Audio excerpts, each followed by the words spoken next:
it's Dr. Gilchrist. I hope you can kind of tell that I am feeling a little bit better. I've had some time to relax, kind of slow down for the evening. I'm hanging out here with a cat and a space heater, and I'm feeling pretty good. So hopefully you can hear me despite the noise of the space heater. Um, so I ended up, because we didn't really cover very much. Oh, and I think we have a special guest who would love to see you. Come on. Hey, don't claw at me. Come here. Or I'll send you good wishes. So because we only got through a couple of slides before I just kind of packed it in, I ended up not including the live stream link because I don't really think it would have done much. So if you don't mind, I would like to finish up our section of autobiographical memory properly without me taking so many deep breaths. So kind of going back to what we were talking about before, talking about our autobiographical memories that really make up our sense of self and our sense of identity. So Martin Conway ended up developing what he calls his self-memory system model. And the basic idea here is that you have a major life story, and it's made up of a lot of different themes. So there's a theme possibly related to work, there's a theme related to potential relationships, and then different lifetime periods for each theme. So for example, for a work theme, maybe I have the time I was a graduate student at the University of Missouri, the time I worked as a professor at Cuddy College. You might have different things. Likewise, for relationships, you basically have a lifetime period for every major friendship, familial relationship, romantic relationship that you might have. And then each of these lifetime periods is linked to general events that exist as episodic memories. So you have these episodic memories, and then the way that these tie into lifetime periods and themes form your sense of a conceptual self, or what is sometimes referred to as a working self. And so you have certain things that you value, you have certain goals. And the goals that you have and the things that are important to you influence the different types of memories that you store. And so, because this is all related to goals and achievement, this basically means that most of our autobiographical memories are going to either be records of successes. Hey, we met that goal. This is a big time. This is a big event that I'll never forget. Or they are a record of failure. Now, in general, I kind of mentioned this before. Consistency can be really critical when we are trying to form a narrative about ourselves. So if we believe that we're a good person, we're going to hold on to memories that help fit with the idea that we're a good person. And perhaps if there's a memory of us being not so good of a person, maybe we modify that to make it appear more consistent with the beliefs we have about ourselves. Now, in addition to consistency, accuracy may also be a goal. But remember that accuracy is not necessarily as important when we are talking about something related to our sense of self. And oftentimes we find that when they are forced to compete with each other, at least when it comes to our autobiographical memory, consistency tends to win out, which means that we might distort events to maintain an idea or a narrative that we want to tell about ourselves. So, as I kind of mentioned before I left, depression in particular can really change how we relate to our autobiographical memories. We tend to find that the autobiographical memories tend to be very unspecific and much less detailed. Now, it's been argued that this happens because of an avoidance strategy. So, something that I mentioned earlier is that memory is mood congruent. When we're in a good mood, we have a tendency to think of memories that are happy, that match our mood. When we're in a bad mood, we tend to think of bad things and bad memories. And so, one of the things that we might find is that if you're already struggling with depression, you already have that negative valence. And perhaps you know that if you try to think about your past, you're going to view it in a negative light. And because of that, you end up avoiding retrieving those memories. So it's an avoidance strategy, but the less that you retrieve something over time, the less specific it becomes because you just don't remember it as well. Let me take a drink of water.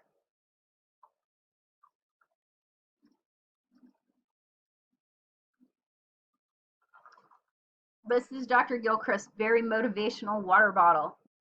She is not quite done yet. We've still got time.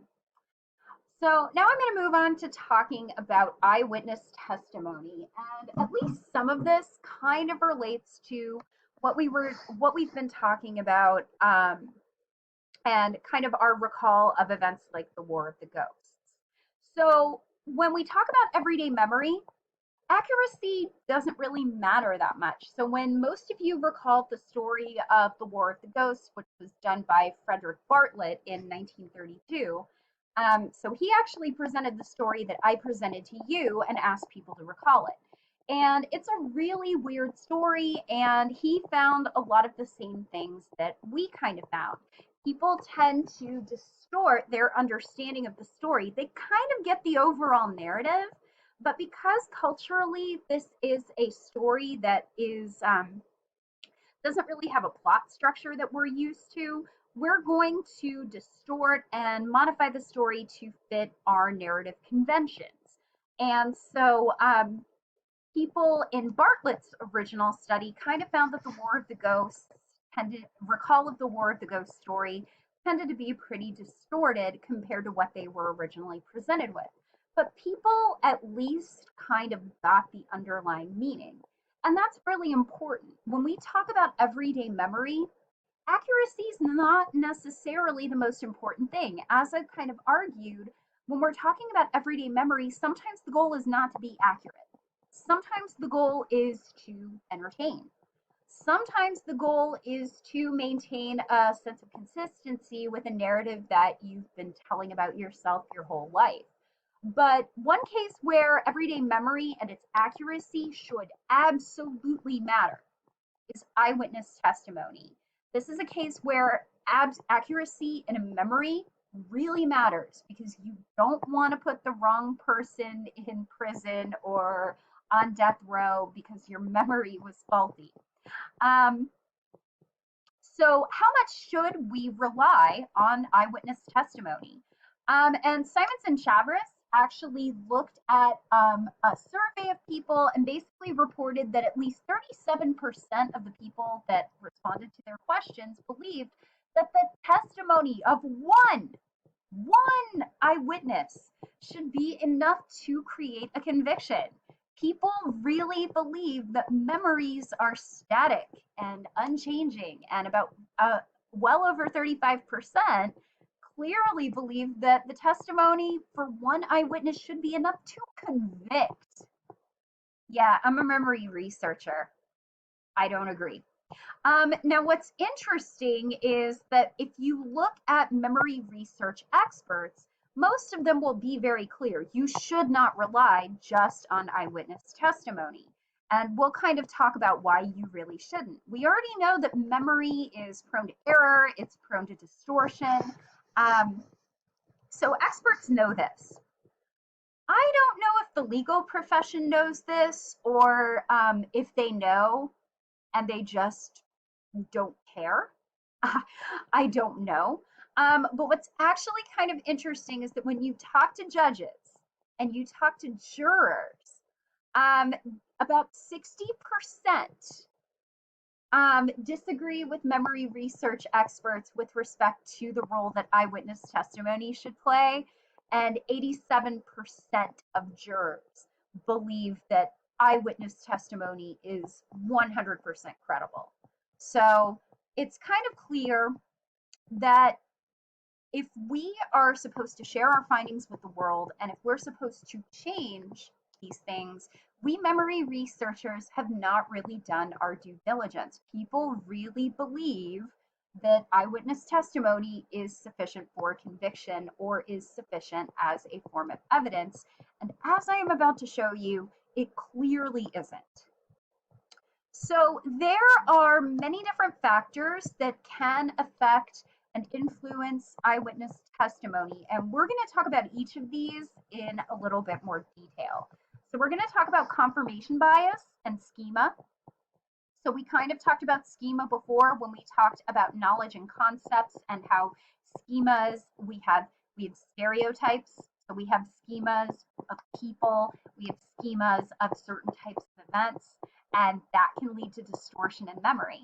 We also can be subject to what is called pre-event misinformation or post-event misinformation. We know that the presence of a weapon can modify eyewitness testimony and memory for details. And we'll also talk about this with respect to aging. So let's start by talking about confirmation bias and our expectations and the role of schemas.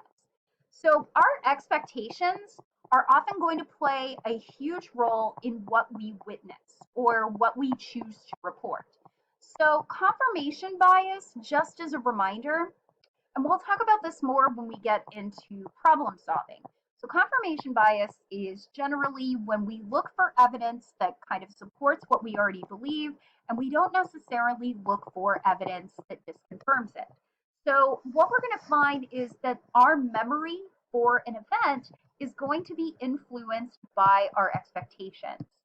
So in particular, this is where schemas and our expectations and our preconceived notions and biases can really influence how we remember, or in some cases, misremember things. So I've asked this a couple of times. What does a criminal look like? So I want you to think of a particular criminal.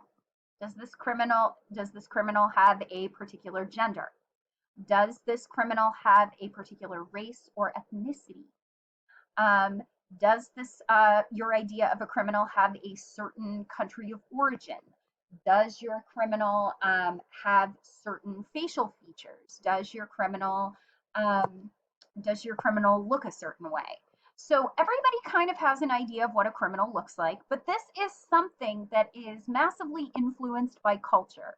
If you have been kind of brought up into a culture that favors certain groups of people over others, you may have been told that one of those groups was more prone to being criminals, were more prone to being violent.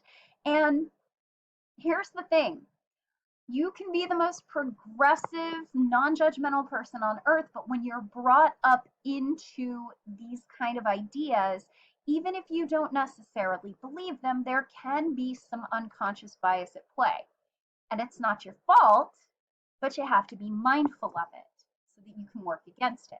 So, for example, something that's been going on in Europe for a little while, and this was especially true, is Europe's had a massive influx of immigration, particularly from Middle Eastern countries and from countries where people tend to be Islamic or are Muslim. And there's been a lot of debate and a lot of controversy about that immigration coming into Europe. And so in 1998, Lindholm and Christensen had both Swedish, so this is in Sweden. They've had a recent influx of immigrants, and there's a lot of rhetoric going on at the time in 1998, but a lot of these immigrants are prone to criminal and violent behavior. So we have these Swedish and immigrant students, they see a simulated robbery. And generally, when they were later asked to identify the criminal in a police lineup, people were more likely, both the Swedish and the immigrant students, were a lot more likely to select an innocent immigrant because they had the underlying idea that the criminal must have been an immigrant. So that's part of it. Now, schemas can influence us as well. So I already kind of brought up Bartlett telling the story of the War of the Ghosts. And what we tend to find is that we are often going to distort our memory of events to fit an idea of how we think a story should go. So when we hear a story like The War of the Ghosts, and we hear that a wounded warrior has something black coming out of his mouth, but we don't necessarily know what that is, many of us are going to fill in the missing pieces based on what we've learned from the stories and the movies that we've been exposed to. We too have our own schemas. And so we're going to distort that memory so that it's not something black coming out of this warrior's mouth, but rather that it's something like blood. Um, so we have these schemas. They affect what we remember. And this not only influences our memory of ghost stories, but it also influences our understanding of crimes. So you have a bank robbery schema. Thanks to all of the TV and the movies that you've watched that have featured bank robberies, you probably have some idea in your head of how a bank robbery should go. So I'd like you to think of your bank robbery schema now. Now, additionally, so you already have your idea of what's going to fit the schema. Now, most events that happen in real life are not as clear cut as what you see in a TV or a movie. Real life doesn't have writers and an editor's room. So because of that, in real life, there's going to be a lot more ambiguous information. And ambiguous information might then be modified after the fact to fit the schema that we already hold. So Tuckey and Brewer back in 2003 actually showed participants a robbery, but in this case, the person's face was concealed by a balaclava. Now, for those who don't know, balaclava is kind of like a full face ski mask. So because that is completely covering up most of the facial features, you can't identify the gender of the robber. You have no idea if they are male, female, or non-binary. But despite that, we have an idea in our head of who a criminal is likely to be. And for many of us, we believe that a criminal is more likely to be male. And so despite the fact that you did not actually have any way to identify the gender of the criminal in the video, most people ended up identifying the culprit as male, even though they would have absolutely no way of knowing. So now we're going to talk about post-event misinformation. This is probably one of the most powerful ways that memory for eyewitness events can be distorted. So this is a pretty famous study that was done by Loftus and Palmer. So in 1974, participants were shown a film of a car accident. And basically, depending on the way that the question was phrased after they watched this video, they might have been asked, how fast were the cars going when they hit each other? How fast were the cars going when they bumped into each other? How fast were the cars going when they smashed into each other? So nothing's really changing here except the question. And you could potentially argue that we are being a little leading in our question. By using different types of verbs, we are implying that different things might have happened or that this might have happened at different speeds. And what we find is that depending on the way that the question is phrased, two interesting things really end up happening. First of all, the phrasing affected people's later estimates of how fast the cars were going. So a group that got how fast were the cars going when they bumped each other are probably ended up giving lower speed estimates than people who had been asked how fast were the cars going when they smashed into each other. Additionally, the use of the phrase smashed into in particular created a false memory for participants. So in this video, they saw two cars get into an accident. But what's really important is that there's no broken glass that's shown. There are no broken windows. Everything's fine. What's interesting is that if you follow up with people in the group that got the question, how fast were the cars going when they smashed into each other, they're a lot more likely to falsely remember seeing broken glass in the video when no broken glass was actually shown. So this is what the post-event misinformation effect is. The idea is that if I'm asking you a question you're assuming that I have information that you don't. It's part of the reason why people think that Alex Trebek is really, really smart on Jeopardy because he's the one holding all the questions and the answers. But the idea is if he's asking the questions, he must know the answers. So people assume Alex Trebek knows all the answers to these questions, and he really doesn't. But the idea here being that based on the question that I give you, I am implying something to you. I am implying that I have information that you don't. So when I say, how fast were the cars going when they smashed into each other? I'm implying to you that those cars were probably going faster than you think, than you saw, than you believe. And you're going to distort your memory in the face of that new information. It's why things like leading questions can distort memories. It's why constant amounts of retrieval from interviews with lawyers can distort memories. So our eyewitness memories can be distorted by post-event information. Um, People falsely recalling that seeing the first tower hit in 9/11 is actually a case of post-event misinformation. We know later that this was a part of a coordinated attack, and because we now know that, we assume that we saw evidence of that when most of us didn't, because at the time it was believed just to be an accident. One of the things that we find is that this misinformation effect is far more likely for peripheral details rather than central details. You're going to be a lot less likely to get these kinds of distortions for central things. They're more likely to be peripheral details that you're focusing less on. And that doesn't mean they're not important. It does mean you kind of have to keep an eye out, though. So the wording of a question actually changes recall. So here we have a group that got a control condition.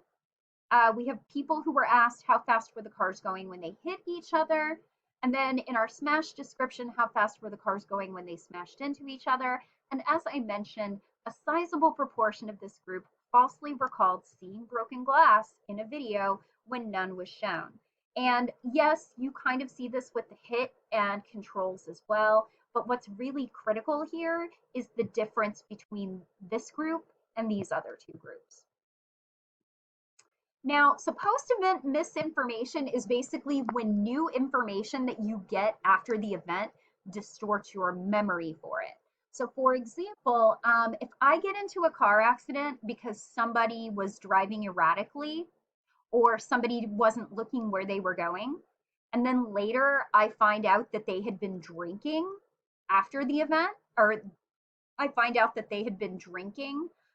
Maybe as I'm retelling my story to the police, I imagine that they're driving much more erratically than they actually were. So this post-event misinformation is when new information after the event, such as leading questions, repeated interviews, things like that, or new information or new knowledge distorts our memory of an event. But we can actually also have something called pre-event misinformation. So this was something that was reported by Lindsay and colleagues in 2004. People were basically having their memories of a museum burglary that they heard about distorted by a story that had been heard a day prior. They either heard about a palace burglary or a field trip to a palace. So it turned out that the people who heard a story that was thematically similar, so the palace burglary, they ended up making more mistakes about their memory of a museum burglary because these are a lot more similar to each other compared to the group that had heard about a field trip to a palace the day before. So why does this happen? Why does post and pre-event misinformation happen? First of all, one of the major things that we find that can be a problem is that we can misattribute the source. So when we're probing a memory, it not only is activating the memory that we need, but it might also be activating a lot of other similar memories that are not the one that we're looking for, but could be misattributed as the source. And that can lead to errors, mistakes, and distortion. Now, one other idea that I find incredibly intriguing is this. Anytime that you are reactivating or retrieving a memory, I kind of mentioned this when I talked about Morris Moscovich's multiple trace theory a while back. So anytime that you are retrieving a memory, you are creating a brand new memory trace in the hippocampus. You are basically reconsolidating it, so to speak. And because of that, that actually puts the memory in a very, very fragile state. So I've mentioned many, many times that every time that you retrieve is another opportunity for distortion. And this is part of the reason why. Anytime that you are reactivating something that you've consolidated, you are temporarily making it more vulnerable because you are basically creating a brand new additional memory trace. And because of that, this means that the memory trace temporarily is more fragile, it's more prone to distortion, it's more prone to error. And so these are just a couple of different ideas to explain why things like leading questions can actually end up distorting our memories in the long run. Now, we're going to talk about the effects of anxiety on our memory and violence. Um, but hopefully, it shouldn't be too violent. Okay, so one of the major findings that I think is really important to talk about is a phenomenon known as weapon focus in eyewitness testimony. Loftus and colleagues have found that the presence of a weapon in a scene actually ends up hurting your memory for the peripheral details. It's almost as if your attention entirely focuses on the weapon and not on anything else at the scene. So, for example, in one study, Loftus and colleagues basically presented participants with a video. And in this video, somebody was either pointing a gun at a cashier or pointing a check. So basically, hands are in pretty similar positions. Everything is the same. The only thing is different is whether that person is holding a gun or holding a check. And what happens is that in the condition where the person is actually pointing a gun at the cashier, people tended to look more often at the gun and they remembered fewer details about the rest of the scene. So, why does this happen? Weapon focus largely happens because A, they're threatening, life threatening, and additionally, they're really unexpected. Most people do not walk around carrying guns or other weapons out in the open. So, because they're threatening and they're unexpected, that ends up drawing our attention to that item in a way that peripheral details will not. So we're going to talk about a really quick study by Pickel, yes, that's the name, from 1999. And they basically created 4 different conditions for participants to watch. So we have a low threat versus high threat and an expected condition versus an unexpected condition. So we're going to start with low threat, unexpected.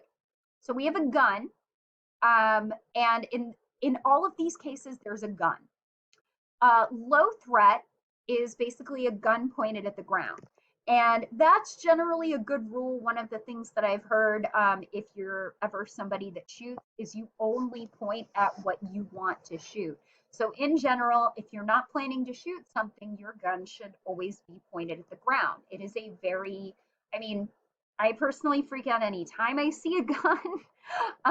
But if it's pointed at the ground, that's generally not very threatening. But it's going to be in an unexpected place here. So here, a gun is pointed at the ground at a baseball field. We normally would not expect a gun there. Now let's change it to an expected case. So here, the gun's pointed at the ground at a shooting range. Well, people shoot guns at a shooting range. Then we have high threat, unexpected. So rather than pointing the gun at the ground, you are now pointing the gun at a person.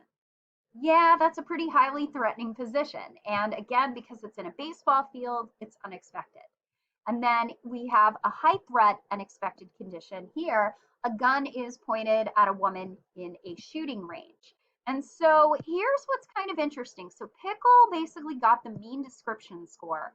So the higher the score is, the more number of details that people remembered. So we've kind of crossed this by level of threat, either low or high. And then our green bars are the shooting range, and our purple bars are in the baseball field. And in general, um, threat level does play some role, but it's more that the gun is unexpected, that it causes more of a problem. And here's why. So in our shooting range example, whether we are dealing with a low threat or a high threat condition, the mean description score is the same. So here, the gun is in an expected place regardless of whether it is in a low threat or a high threat condition. The description is the same. On the other hand, if we look at the baseball field, there's definitely lower performance here. Now notice that there is a little bit of a difference between low and high threat, but in general, the fact that the weapon is unexpected plays much more of a role than the threat of the weapon itself. So if we find a weapon in a place we don't expect it, that's going to draw more of our attention, not because it's threatening, but because it is unexpected. So one of the other things that we know, especially if you're in a situation where eyewitness memory would be critical, if you're seeing a crime or if a crime is happening to you, that is going to be a very, very stressful event for you. And we know that stress and anxiety are definitely going to impair memory performance. In general, we do find that face recognition and memory for details tends to be better in low stress conditions. Much like weapon focus, stress will also narrow attention. And thus, you're only going to be able to focus on the central details and less on the periphery going on around you. So now we're going to talk about the fourth factor. We're going to talk about aging and eyewitness memory. So here's what we know. Older adults in general tend to have less accurate eyewitness memory, and Jacoby and colleagues in 2005 actually ended up reporting that they are more prone to misinformation. What's actually kind of interesting is that Wright and Stroud basically found in 2002 that they demonstrate an own age bias. They have an easier time identifying a criminal if the criminal is their own age. So they're able to discriminate between different faces of people that are their own age. They have a harder time identifying a criminal if that criminal is not their age.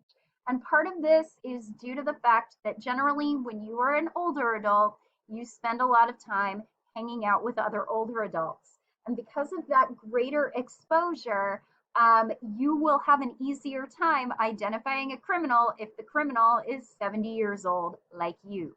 If the criminal is 20, you are going to have a much harder time identifying them. So that's a very good introduction into face recognition. And we've talked about face processing before, but with some of the time we have left here, I would like to talk a little bit about face recognition, eyewitness memory, and police lineups. One of the things you might actually be surprised about, given that you see police lineups in so many movies and TV shows, is that identification is really poor.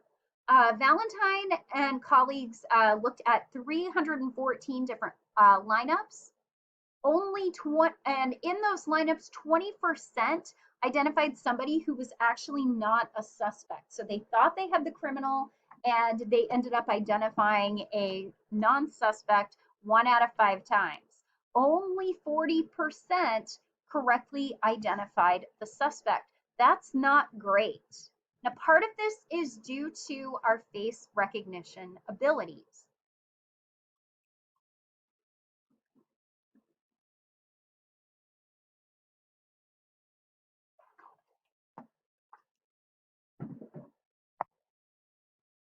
Now, there are a couple of issues. So one of the big problems with face recognition for crimes is that generally a crime only happens once. Most of us do not call the criminal back and go, hey, can you rob me again? I need to be able to see your face when I report you in a police lineup. Most people aren't going to be able to do that. Most criminals are trying to evade and prevent being detected. And most people are trying to prevent being detected. And generally, the crime is very intense and stressful, and that's going to hurt your ability to remember too. So, you're taking something that you only see once that's really stressful, and you've got to try to remember somebody's face from it. So, already the deck is kind of stacked against you. Some other issues that we have are things known as unconscious transference. So there have been many, many cases where people who were innocent bystanders in a crime are accidentally identified as the criminal. And part of the reason that that happens is that when somebody's trying to remember the details of the crime, they might remember that person's face, but they might not remember what role they played. They just know that they were at that crime. And this is what's called unconscious transference. So there's actually a really interesting story, and I will mention that ahead of time that a sexual assault is involved in this story. So if you want to skip ahead a little bit, now's the time to do it. So there was a pretty famous story in Britain that I first heard about when I taught human memory about 10 years ago. This woman was watching a news program. And on that news program, there was a psychologist who was giving an interview about all things face recognition and eyewitness testimony. And while this news program was on, she was actually sexually assaulted by a criminal. And when she was, and so people didn't really think that much of it until the psychologist who was giving the interview was called in and was named as the perpetrator of the crime. But of course, because he was giving the interview on TV, he obviously had a really good alibi. Um, Obviously, he couldn't have done it. He was on TV. But what had happened is that the woman had recognized this man's face from the event and had unconsciously basically transferred the idea that he must be the criminal. And so this actually holds up. We do find that people in general are more likely to select innocent bystanders from the crime scene in a lineup and misidentify them as the criminal than a stranger. One of the other things that we know is that there's a very well known effect called the other race effect, or sometimes referred to as the own race bias. We have an easier time detecting, noticing differences in faces of people of our own races. And we have great difficulty discriminating between different faces of races that are not ours. Now, that largely happens because generally, the more that we are exposed, we tend to spend a lot of time with people of our own race. And because of that, we get really good at discriminating differences between faces of members of our own race. But if we're not spending time with people of other races, it actually creates a situation where people of that race, they don't necessarily all look alike, but you can't tell subtle differences that you might be able to tell in somebody of your own race just because you've had multiple opportunities for exposure. So somebody who is white and is attacked by a person who is black might end up misidentifying somebody because of that other race effect. Somebody who's white is going to be able to discriminate differences between white faces much easier than they will black or Asian or other races' faces. Now, that cuts a variety of different ways. So, if you're black, you're actually going to be able to make distinctions between other black faces much more easily than you will white faces, for example. So you tend to have an easier time noticing differences between faces of your own race, but for other races, it's not that they all look alike, but you can't really discriminate the fine details, and you're prone to get confused or misidentify people or name the wrong people. So, how do we enhance eyewitness memory? Well, one of the things that we can do is we can modify a police lineup. This is something that can be simultaneous. So we can bring all of the people out at once and ask somebody, hey, identify if the culprit is here. Or we can do a sequential presentation. We bring each person out one at a time and ask the witness, hey, does this person look familiar? No? Okay, bring the next person in. Generally, if the culprit is absent, so if the culprit's not there, you're a lot more likely to misidentify somebody as being the culprit. So in certain cases, sequential may be more useful. One of the other things that we find is useful, you need to tell the witness that the culprit may not actually be in the lineup.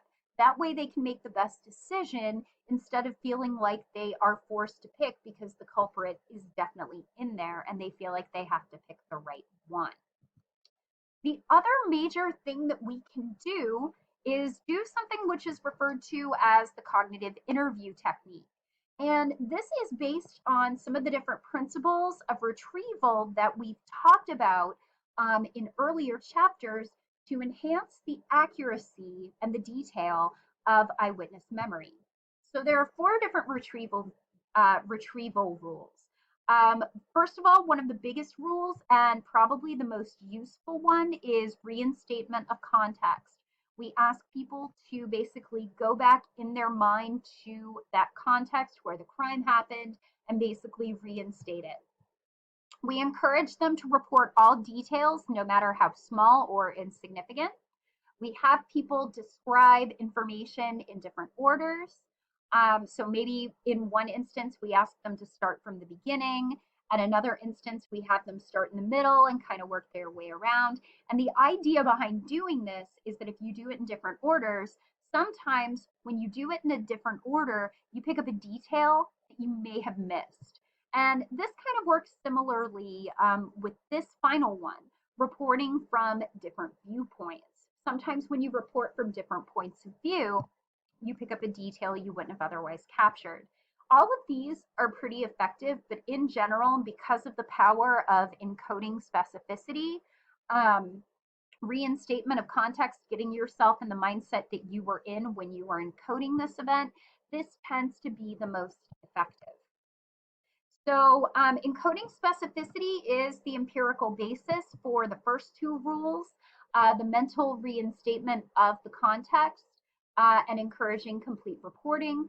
And the goal of this is to basically try as much as possible to improve the match between the event and your retrieval of that event. Then we have the idea that memory traces are complex and contain various features, which explains different orders and different viewpoints. And so prompting access to multiple different cues may ultimately improve recall and help you pick up details that you might have otherwise missed. So I'm going to go ahead and stop here. We'll talk about prospective memory and we will move on from memory starting on Friday. Thank you for bearing with me today. I am feeling much better. I will get a good night's rest tonight. I will be with you in person on Friday, but thanks for pushing through. Thanks for all of your good wishes, and I will see you Friday. Take care and have a wonderful day.